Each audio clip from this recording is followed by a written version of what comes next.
And he thinks that he really hurt her. And he felt something.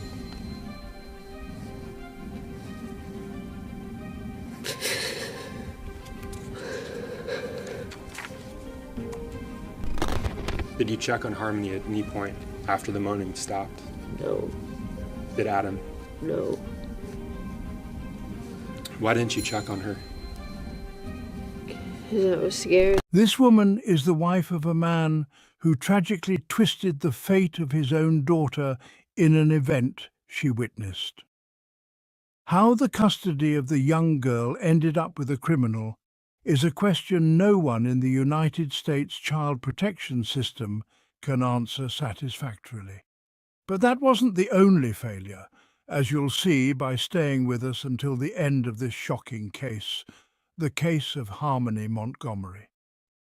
Harmony Montgomery opened her eyes to a world where destiny had already set a trap, drawing a future full of shadows. Her mother, Crystal, was caught in the grip of addiction and couldn't stop even during pregnancy, while her father, Adam Montgomery, had a dark criminal record marked by violence. He was convicted of attacking 2 women with a firearm and wounded a man in a drug-related conflict, and was suspected of having killed another man in February 2008. Because of his life of crime, Adam was in prison when his daughter was born in June 2014. Harmony had multiple health problems and her survival was uncertain, with vision issues in both eyes. Just 2 months after her birth, the Department of Children and Families received reports of neglect by the mother, who struggled with substance abuse. As a result, Harmony was legally removed from her mother's care and placed in a foster home. 15 months later, Adam regained his freedom and had inconsistent, supervised visitation with Harmony during her early years. Meanwhile, Crystal's instability caused several removals of the girl from maternal care. One of the happiest moments in Harmony's short life was the birth of her brother, Jameson, with whom she shared a deep emotional bond. These were difficult times for the children as they moved from their biological home to child protective services, then to foster care, possible adoption, and back to their mother's care.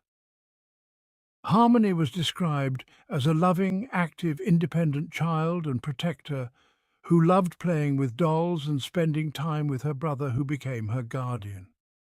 She was well-spoken and loved playing in the garden, picking cherry tomatoes and cucumbers. According to a report from the Massachusetts Child Advocate's Office, in October 2018, Adam requested custody of Harmony, and 4 months later, a judge from the Department of Child Services deemed him a fit father, granting him full custody. Jameson stayed in the system until November, when he was adopted by a couple. Despite her substance abuse problems, Crystal wanted to stay involved in the children's lives. However, by the time Adam gained custody of Harmony, he had formed a new family with Keela Montgomery, and they had 2 children together. They lived in New Hampshire, where Harmony was relocated, while her mother stayed in another state. In theory, the Massachusetts Children's Advocate's Office arranged for a thorough home evaluation and an independent investigation after Harmony moved to New Hampshire. However, sources reported that the follow-up was insufficient or non-existent. The family lived illegally in a house that had been seized by the state, in poor condition with no electricity and filled with trash. Initially, Keela maintained contact with Harmony through video calls, but these calls were interrupted by Adam's controlling presence, dictating what the girl could or couldn't say. Over time, communication was reduced, and the last contact Crystal had with her daughter was in April 2019. Afterwards, Adam blocked any communication, even on social media. In the fall of 2019, the local police received a complaint from a neighbour concerned about the living conditions in the Montgomery home. The police contacted representatives from the Division of Children, Youth and Families responsible for following up on the case. According to the report this state agency later presented after a supposed house review in August, it claimed everything was in order, with food available and adequate conditions. This was one of the 14 calls made by people who knew Adam and by neighbours who alerted authorities about domestic violence, neglect, and the troubling living conditions of not just Harmony, but also the couple's other 2 children. In September, the family was evicted from the house they were squatting in and was forced to live in their car. From that point on, no one could establish contact with them, and it seemed they had vanished into thin air. Crystal did everything she could to reconnect with her daughter. She went through rehabilitation centres, completely freed herself from drugs, and then focused on her search. Desperate, she contacted all the workplaces she knew of her ex-partner, tried to locate him through relatives, and reached out to the schools near where Harmony had lived. She visited the police several times to report her daughter's disappearance, but all her efforts were in vain. Finally, Crystal sent a letter to the Mayor of Manchester, pleading for help and warning that if she didn't receive it, she would go to the media to denounce how the state had failed her little girl. On November 18, 2021, she finally filed the formal complaint about Harmony's disappearance. 2 years had passed since her father isolated her from everyone. The police contacted the Division of Children, Youth and Families in New Hampshire to investigate Adam's whereabouts. However, on December 27th of that year, they received news that they had no information on him and that he had not been located at his registered address. As the authorities began their search and contacted Adam's relatives, chilling details came to light. Adam's brother, Michael Montgomery, informed investigators that he was worried Adam physically abused his daughter. He detailed that Adam was extremely violent with her, forcing her to do things inappropriate for a 5-year-old, imposing harsh punishments like making her stand in the corner for hours and forcing her to clean the bathroom with her toothbrush. Kevin Montgomery, Adam's uncle, told police he hadn't seen the girl or his nephew since the end of 2019. However, the last time he was with Harmony, he noticed a bruise on her eye. Adam confessed without any shame or remorse that he was responsible for the assault, admitting in his own cruel words that he had beaten her all over the house. Authorities finally tracked down Adam. At first he tried to deceive the police, claiming he had seen Harmony for the last time around Thanksgiving, when the biological mother had tried to take her to live with her. When the agents expressed concern for the girl's well-being, Adam showed no emotion. He eventually claimed he knew nothing about her and tried to walk away, but he was taken into custody on the spot. Harmony's photos were widely shared on social media, and on January 2nd, 2022, the police, with help from the FBI, intervened at the house where the girl had lived and where she was last seen alive. They entered with trained dogs and dug in the yard, hoping to find evidence or clues that would lead them to her, but found nothing. After several days of investigation on January 4th, 2022, Manchester police charged Adam with second-degree assault, interfering with custody and endangering his daughter's welfare. At the same time, his wife, Keela, was arrested for welfare fraud, as she had been collecting over $1,500 in food stamps from the government for Harmony during the 2 years she was missing, and she knew it. When Keela was subpoenaed to testify before the Hillsborough County Grand Jury and was asked about the last time she saw Harmony, she stated that on November 30th at 6 a.m., Adam had taken her to work at a donut shop with the girl in the car. She said that after dropping her off, Adam would take Harmony to her mother, but when he came to pick her up at 2 p.m., there was no trace of the girl. After the hearing, investigators checked the facts and found that Keela had distorted the truth. In fact, she worked at a different location 20 minutes away and had been fired the week before Thanksgiving, exposing her lie. Detectives pressured Kayla, who eventually broke down and revealed the chilling details surrounding the girl's disappearance. 2 weeks after her testimony, she was charged with first-degree perjury and arrested. Kayla pleaded guilty to 2 counts of perjury, one for lying to a grand jury about her stepdaughter's whereabouts and another for deceiving the government to collect checks. However, she reached a deal with the prosecution and agreed to cooperate as a witness against her husband. As a result, she was sentenced to only 18 months in prison. Despite this, authorities were clear that little Harmony had suffered a fatal outcome.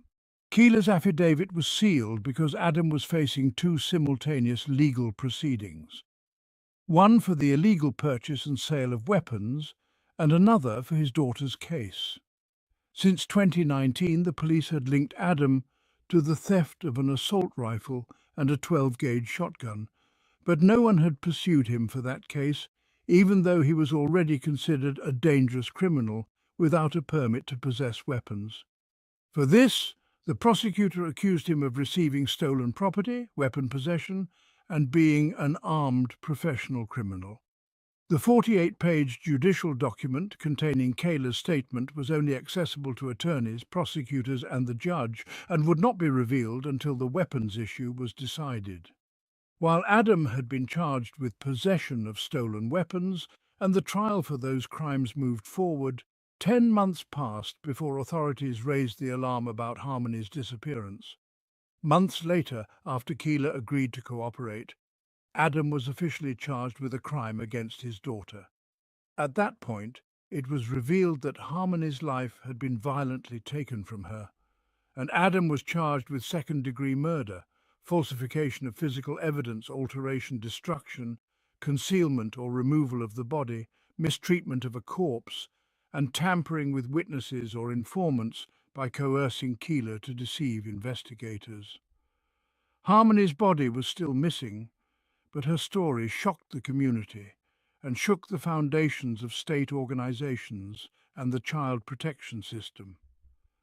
After the case was exposed, the authorities in Massachusetts and New Hampshire shared blame. The governor of New Hampshire criticized the judge who granted custody of Harmony to a monster, while the judge responded by stating he would wait for an independent review carried out by the Office of the Child Advocate. The 101-page report held state agencies accountable for prioritizing parents' rights over children's well-being. According to the document, the system failed to adequately consider her safety and needs. The Child Advocate's Office emphasized that when children are not the focus of the child protection system, it cannot offer true protection, leading to devastating outcomes. Harmony was recognized as being in grave danger, and the report concluded that necessary changes were essential to improve the system. The following day, the governor of Massachusetts responded, pointing out that many lawyers made mistakes and none prioritized Harmony. He also promoted a bill for better hiring, training and compensation of guardians within the judicial system. On June 8, 2023, Adam was found guilty in the trial for robbery and possession of weapons by a professional criminal and was sentenced to 30 years behind bars. At the same time, the heartbreaking truth about Harmony's death came to light. The sealed document with Kayla's statement was released in July of that year, revealing that Harmony lost her life on the morning of December 7, 2019, at the hands of her father. Adam hit her repeatedly in the head while driving from a donut clinic to a fast food restaurant, stopping at traffic lights to continue the assault. He stopped when he realized he had hurt her. The brutality stemmed from Harmony's inability to hold her bladder during the drive, a common occurrence since they had been evicted and were living in the car. For reasons unknown, Harmony didn't tell anyone, but that day her father's reaction was monstrous. After the attack, Harmony emitted moans of pain before falling silent. Adam covered her with a blanket and bought food, ignoring the fact that she was injured. After lunch, Adam took a canvas bag from the car trunk and placed her lifeless body inside. He kept the bag while they lived in a parking lot, sometimes placing it on the snow to delay decomposition. The document containing Keeler's statement detailed the ways Adam hid the body while planning its disposal. The remains travelled through various locations in a red and white cooler, later hidden in a refrigerator in the common hallway of an apartment building where they lived for about 20 days. They told relatives that Harmony had returned to live with her mother around December 30th, 2019. After moving to a shelter in Manchester, the canvas bag began leaking and emitting a foul smell. Adam wrapped it in another plastic bag and placed it in a ceiling duct. Keeler testified that the family then moved to a new apartment, where Adam washed the body for 4 hours and transferred it to a smaller bag. She couldn't confirm if Adam had dismembered Harmony's body. According to the timeline, the remains were also kept in a locker at the restaurant where Adam worked for at least a week. On March 3rd, 2020, Adam rented a van and travelled with Harmony's remains to an unknown destination. According to Keeler, he never revealed where he was going, but claimed he disposed of the body. The Massachusetts Department of Transportation tracked Adam's movements that day, finding 3 toll violations. The van crossed a major Boston bridge several times, and the vehicle's total mileage was 214 miles. Based on this information, the police searched a swampy area in River, Massachusetts, but Harmony's body was not found. Soon after, Adam began to suspect that Keeler might go to the police and started physically abusing her to intimidate her. She eventually escaped with her children in March 2021. By February 2024, Adam, awaiting his next criminal trial, waived his right to appear in court, leaving his lawyer to represent him via video conference. He told the judge he acknowledged his guilt for charges of falsifying physical evidence and abuse of a corpse, but denied taking his daughter's life. He claimed Keeler was the last person to see Harmony alive. During the trial's second and third days, Keeler took the stand, describing the gruesome details of the case and spending nearly 9 hours answering questions from lawyers. Keeler was the star witness for the prosecution, as she and her young children were the only ones who witnessed Adam's violence. She spoke through tears and pauses, recalling how her husband's crazy eyes terrified her. She explained how Adam's crack cocaine use triggered violent outbursts and paranoia, leading him to destroy electronics and accuse her of attempting to harm him or working with the police. Over the next few days, the prosecution called witnesses to the stand, but none stated that Adam had confessed to the crime. However, they presented all the evidence gathered during the investigation: the red and white refrigerator that had been confiscated, the refrigerator found inside the apartment, and forensic records from a sewer. Undoubtedly, the most crucial physical evidence was found in the shelter, where investigators conducted a forensic analysis on the ceiling and discovered a large, stained area.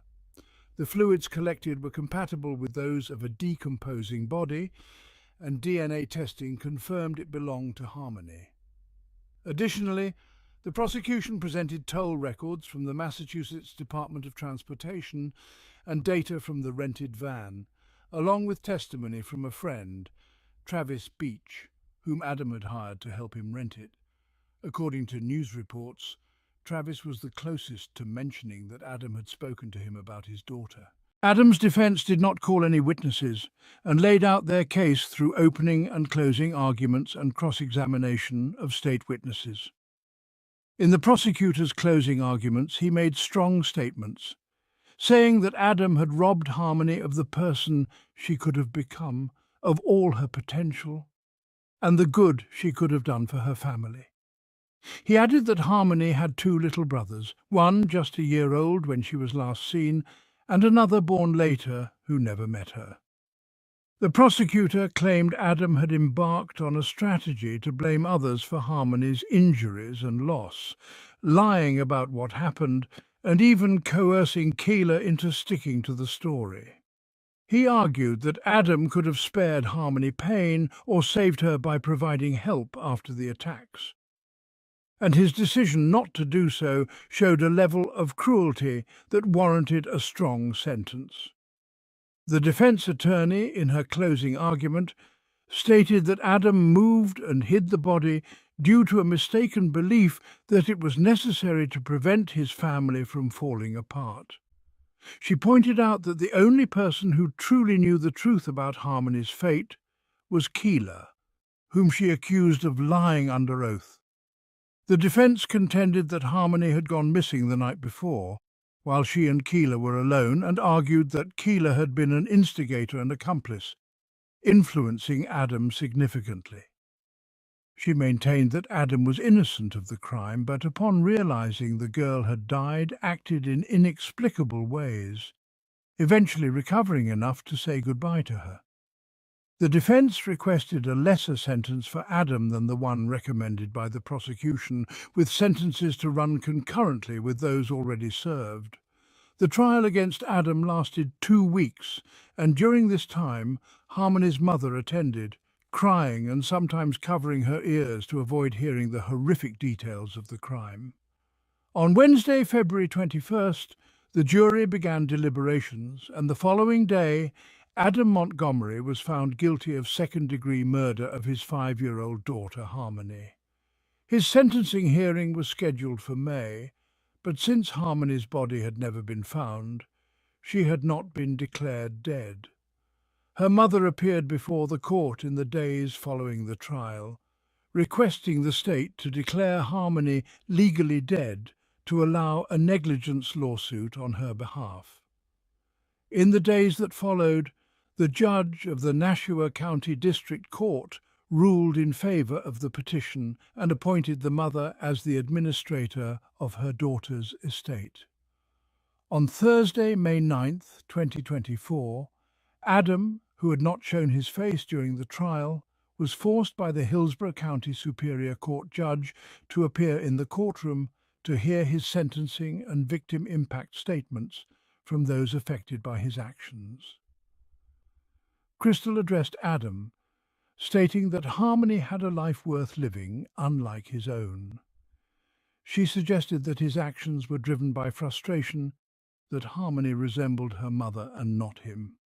Harmony's biological brother shared a touching message through his adoptive father, expressing his sadness for missing his best friend. He mentioned creating a device with 2 hearts, one purple for Harmony, one red for him, that would help him look for her in the sky. A plea was also made to Adam to reveal where Harmony's body was hidden, offering to reduce his sentence in exchange for the family recovering her remains. However, Adam remained silent. The judge stated that Adam had treated his daughter in the worst possible way in life and death, sentencing him to 56 years in prison. Adam will serve between 45 years and life for second-degree murder, 4 to 8 years for assault, 3 to 7 years for witness tampering, and 3 to 7 years for falsifying evidence, along with a 12-month suspended sentence for abuse of a corpse. The charges will be served concurrently. Meanwhile, Crystal vowed to not rest until she brought her daughter home. On Sunday, October 27th, Crystal, accompanied by friends, family and volunteers, conducted a search in a large forest reserve in Saugus, Massachusetts. The search continued until October 28th, 2024, but Harmony's whereabouts remained a mystery, despite the offer of a $50,000 reward for any information. Harmony's case revealed the systemic failures in child protection, showing that there were numerous opportunities to intervene and save her, but no one acted. The lack of communication between agencies, limited resources, and the absence of follow-up contributed to the system's failure to protect the vulnerable child.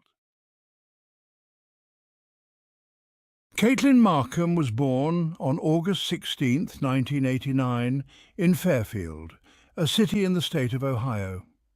She had loving parents, a younger sister, and many childhood friends. Caitlin was known for her ability to make friends with anyone. Her acquaintances recalled how she could approach even the shyest children, and within minutes they were playing together. Besides this, Caitlin was a very creative person with a passion for singing, drawing and art, which influenced her choice of future profession. After high school, she attended the local Institute of Arts to study graphic design. In the summer of 2011, Caitlin's life seemed poised for significant change. She was preparing for her final exams and planning to move to Colorado with her fiancé, John. The couple had been together for 6 years and got engaged the year before, planning to marry and build their life together in a new city. On the morning of August 14th, Caitlin was scheduled to work a shift at a wedding dress store, a part-time job she had while attending school. That day, however, her family struggled to reach her. They grew concerned when they couldn't get in touch and contacted Caitlin's boss, who informed them she hadn't shown up for work. This was highly unusual. Caitlin had always stayed in touch and never missed work without notice. Despite this, her family initially thought she might have been busy with something and just didn't have time to respond. They decided to wait, but as the day went on without any word from Caitlin, their anxiety grew. Her fiancé, John, decided to check on her. When he arrived at her apartment in a small residential complex, he found the door unlocked, but Caitlin was missing. The apartment appeared untouched, with no signs of a struggle. Her dog was there, but nothing seemed out of place, and there were no obvious indications of something wrong. Her family, still worried, called the police. After inspecting Caitlin's apartment, a patrol officer found no signs of forced entry or violence. However, Caitlin's keys and wallet containing her identification were left behind. This struck the officer as strange. If Caitlin had left, she would likely have taken her keys and locked the door. John told investigators that the last time he saw Caitlin was the previous evening, when they had been together at her apartment with a mutual friend. After the friend left, John went to a party, but Caitlin stayed home. When John returned later, they exchanged several texts, but that was the last communication he had with her. He mentioned that they always texted daily, but not this time. Investigators also spoke to Caitlin's friends and family, none of whom had heard from her since the previous evening. All of them insisted that Caitlin would never just disappear, as it was completely out of character for her. She had final exams coming up, which she had been preparing for, and her birthday was just days away. She had planned to celebrate at a local restaurant with her loved ones. Gathering this information, the police began to suspect something bad had happened and organized a search operation. Over 100 volunteers joined in, searching the city and distributing flyers with Caitlin's information. Simultaneously, detectives began questioning John, Caitlin's fiancé. On the first day, they noticed small scratches on his neck. John explained that he had scratched himself while shaving. The police also asked him to take a voice stress test, where questions are posed to analyze voice patterns for inconsistencies. The results were inconclusive, and the data wasn't enough to confirm whether John was lying or simply distressed about Caitlin's disappearance. John remained active in the search efforts, cooperating with the police, answering their questions, and giving interviews to local news stations, which had begun covering the case. After that, investigators checked John's alibi and confirmed that he had attended the party with friends that night. They also verified his story that after the party, he went home and watched a movie on his laptop by examining data from his computer. When detectives spoke with a mutual friend of John and Caitlin, they learned that John had indeed visited her house that evening. According to the friend, they discussed their upcoming move, school, and other topics. However, he noted that Caitlin was quieter than usual, spending much of the evening on her laptop preparing for school. He assumed she was anxious about her final exams, which were days away. This made John's involvement seem unlikely, so investigators continued exploring other leads. With a warrant, investigators tracked Caitlin's phone, finding it had been turned off at 12:06 a.m. that night, with no activity since. They also saw that half an hour before it shut off, Caitlin had sent John a photo supporting his account. With no other trace of Caitlin, the police intensified their search efforts. In the following days, more volunteers joined, and national media began covering the case. Search teams combed through forests, bodies of water, and abandoned buildings, but these searches yielded no results. After several weeks, police still had no leads despite their exhaustive efforts. John remained involved in the search, but rumours started circulating that he was somehow responsible for Caitlin's disappearance. These rumours eventually reached John, who publicly responded, saying he only wanted Caitlin home and was too focused on her search to be distracted by accusations. Investigators also confirmed they had no reason to suspect him.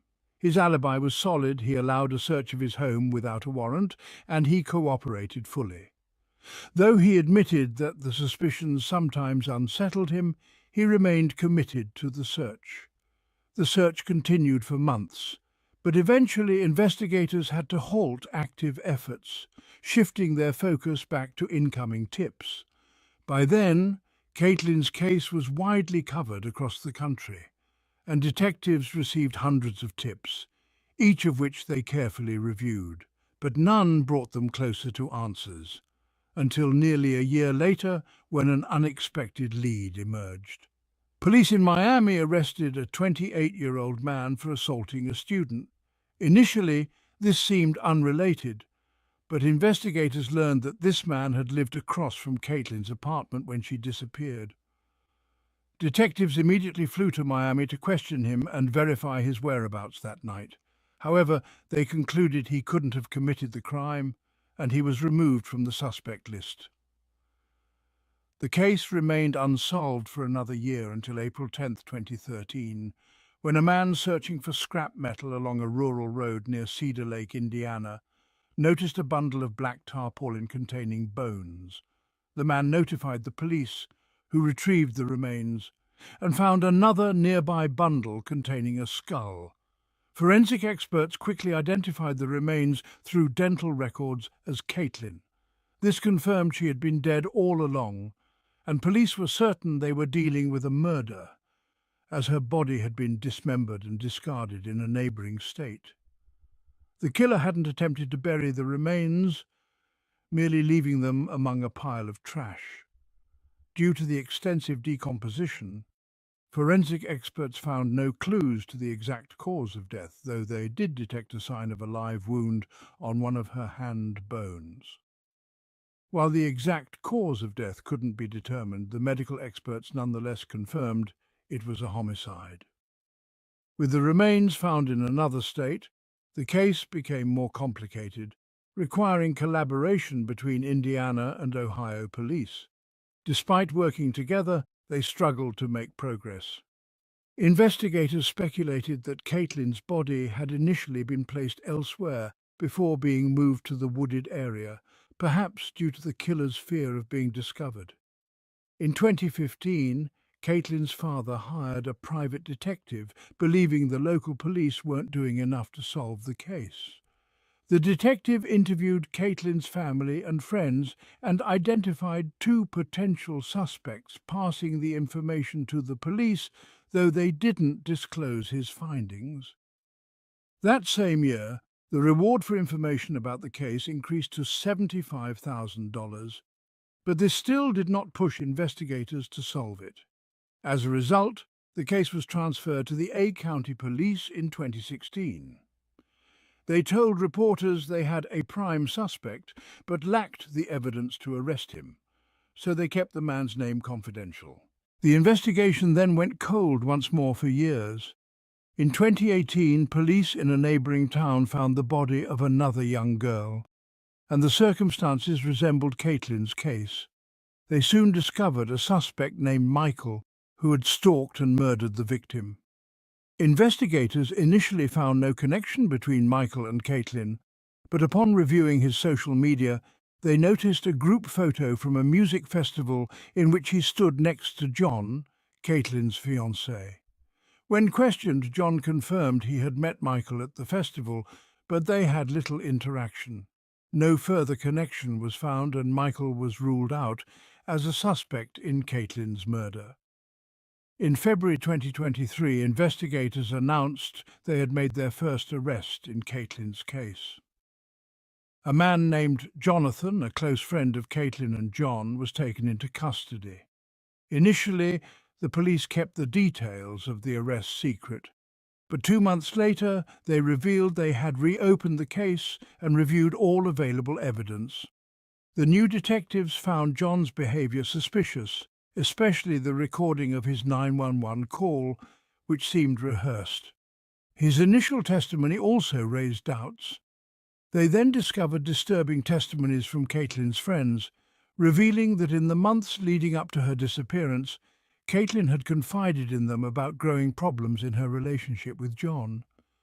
She mentioned considering a breakup, as John had started using illegal substances, acting aggressively, and watching adult content. Further evidence came from 2 teenagers who attended a party at around 2 a.m. on the night of Caitlin's disappearance.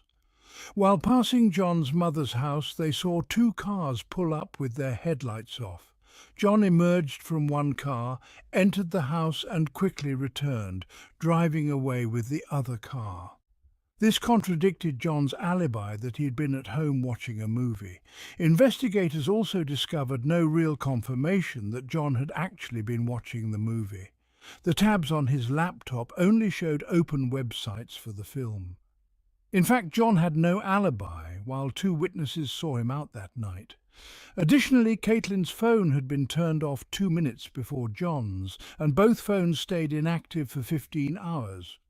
John had also deleted several messages he had sent to Caitlin that evening, which were never recovered. He initially claimed that Caitlin hadn't responded to his good morning message, but it was later revealed that he never sent such a message.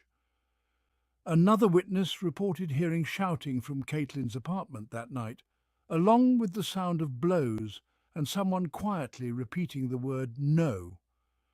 John denied any argument, and investigators initially overlooked this detail. After reviewing all the information, detectives concluded that John was the primary suspect. However, they needed more proof. When re-interviewing Caitlin's friends, they discovered that just months after her disappearance, John had expressed romantic interest in one of her friends. This shocked her, since John had publicly claimed to miss Caitlin deeply. Detectives then re-questioned witnesses and obtained a warrant to search John's mother's house, where he lived at the time of Caitlin's disappearance. Inside, they found a black tarp similar to the one in which Caitlin's remains were found, along with disturbing poems John had written, one detailing an inner dialogue about loving yet wanting to kill someone.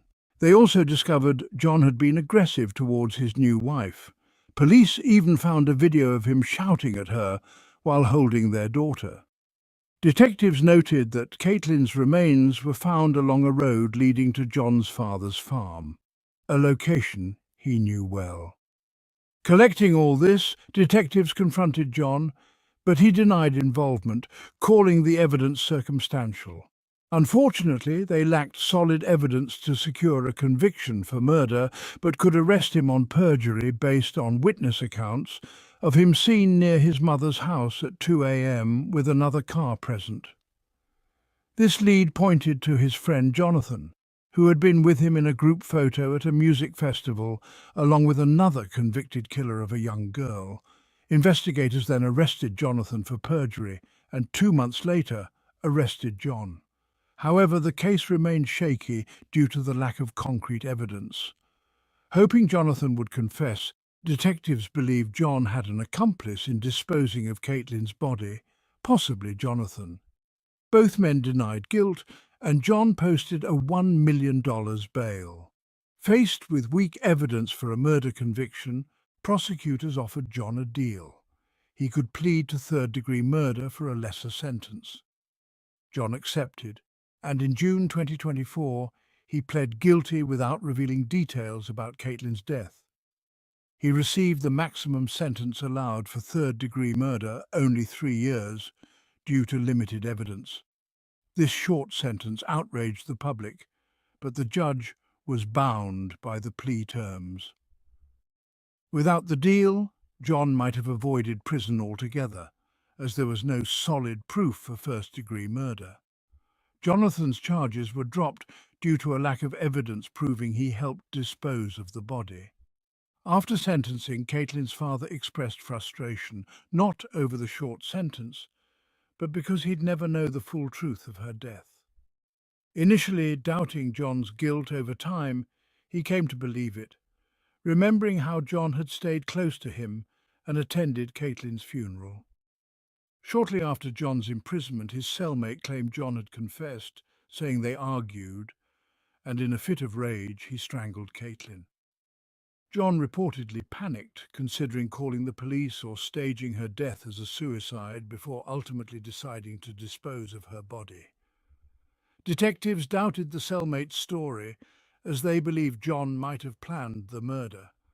One investigator, convinced John was a psychopath, felt he stood out even among other criminals.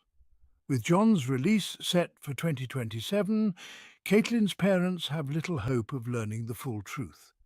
Even if John chose to tell everything, they doubt they'd trust him. All they can do is watch as he serves a brief sentence before being freed, where he might pose a risk to others.